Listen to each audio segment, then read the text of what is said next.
It's time now to check your money with America's money maven, Vicki Brackens. Vicki Brackens is the president of Brackens Financial Solutions Network, LLC, and a registered representative of LPL Financial, member SIPC. Vicki, no fooling. It's April. Oh, George, and you know what else it means? What?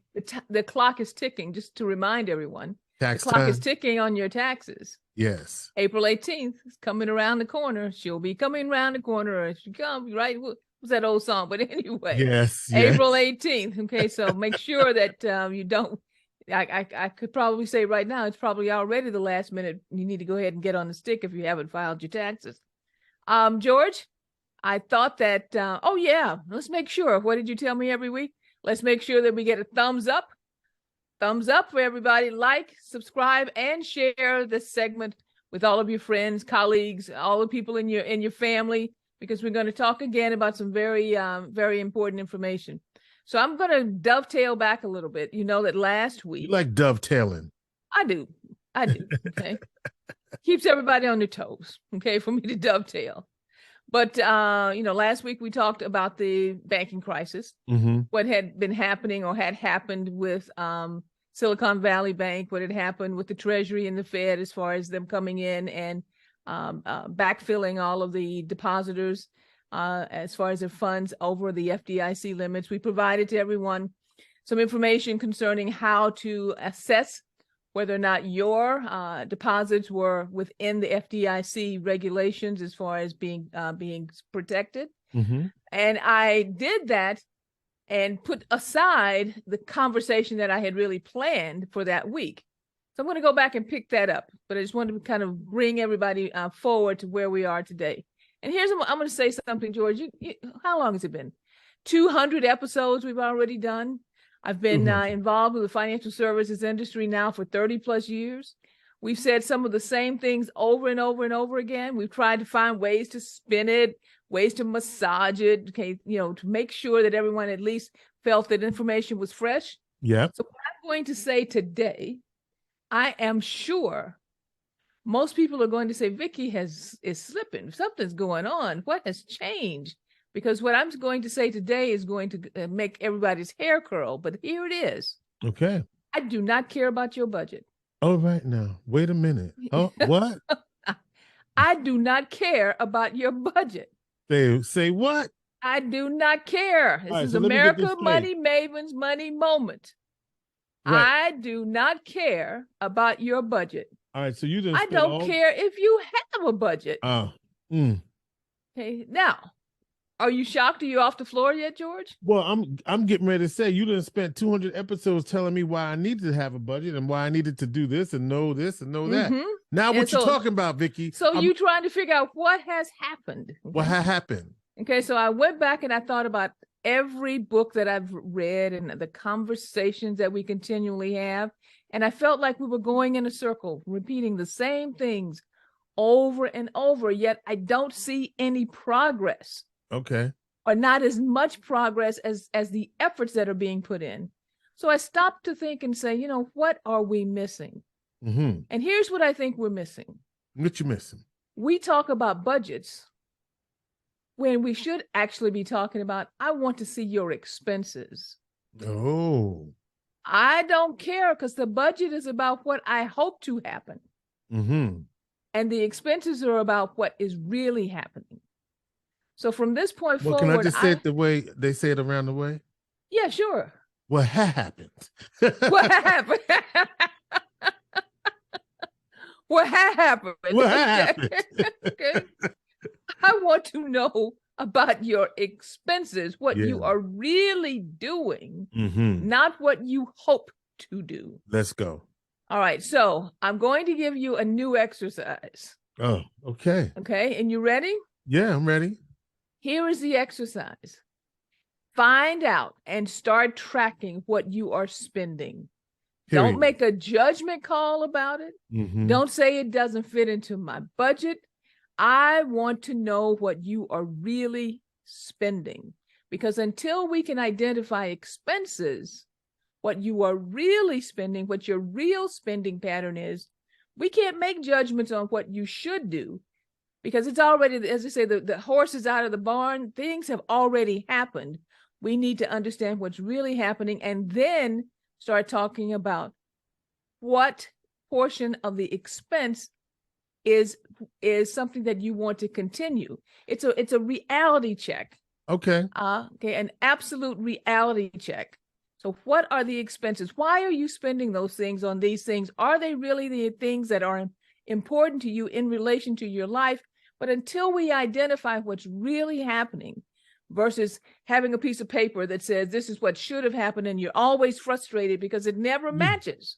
You know what? You know what it just occurred to me? So let's talk. You talk about the budget, right? You're right, because if I get that tell far back, I'm sure it wasn't in the budget. It wasn't in the budget. But I got that back. Okay. Yes. No, it was not in the budget. Right. Okay? I would get that. You know, usually people don't. I mean, if you're doing your budget right, yeah, you do have some room for some splurge purchases. But was that Coach bag really in that budget, or is that just something you wanted and you made it happen? Exactly. And so let's find out what you are really, really doing. And then we can talk about, and you know what, George, I was also thinking about, because you're an executive, you run a department, as a department manager at the beginning of the year, or right at the end of the year, usually the third quarter before the next year coming, they ask you to craft your budget, right? Yes, they do. But what do you craft it against? You look at the actuals. You look at the actuals. You don't pull it out of the air and go like, this is what I want to spend, or this is what we're going. You have actual expense information. What did I spend? What did you spend? Yeah. And then you look at the things that you did spend on for your department and make a judgment call. Mm-hmm. Do I want to continue to spend this money for these particular operations? And this when it dawned on me. We're always trying to get individuals to set budgets without looking at what you actually spent and make a judgment call on the effectiveness or the relevance of that spending. Here's an additional way, though, I want you to add to, or additional step I'd like for you to add to those expenses. Once you've identified them, and I want you to identify this over a 3-month period, because we need to look at patterns. So you say, well, how am I going to do that? Well, one of the nice things I know about most individuals today, at least a good majority, is you're spending electronically. So because you are spending electronically, you have a record. You have a record of all of the things that you've been spending on that can help you look at your expenses. But if you don't, at least from this point forward, start tracking. Don't make judgments. Don't change your habits. Just let's see what you're spending money on. And then we'd like to take that 3 months and extrapolate it out to 1 year. Multiply it times 12, okay, as far as each month. Multiply it times 12 and figure out, oh my goodness, I'm going to get that Coach back 4 times, 5 times, whatever it is, and that's costing me $4,000 a year. Is this what I want to do in the future? Don't just recognize what's happening, so that we know exactly what, or you know exactly what you're spending your money on. And then we can make judgments versus just pulling stuff out of the air and making a budget, and the budget never works, and you get frustrated and you never follow, and you stop the process. I want to share something with you, which is sort of like knowing what the expense is going to be. So, when you get in your car and you take a trip, you just know you got to gas up, right? So this time I said, okay, I want to go from here to there. What is the estimated cost of gas for this particular drive? Now, I'm not driving in my normal where I live. I'm driving someplace else where I'm going to be. And Vicki, I got sticker shock. I was like, oh my, right? Because the gas is way higher this other place. And I was like, whoa.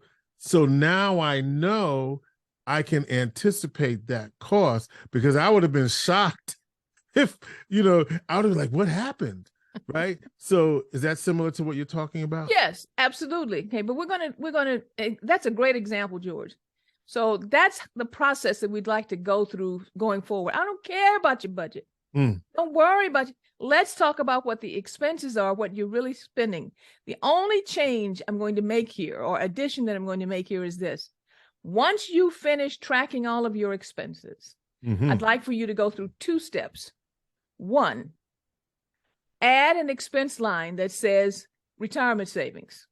And look at, and if you have, if you're single, you would do it exactly like this. Look at retirement savings, add a line, and look at your salary for the year and multiply your salary for the year times 5%.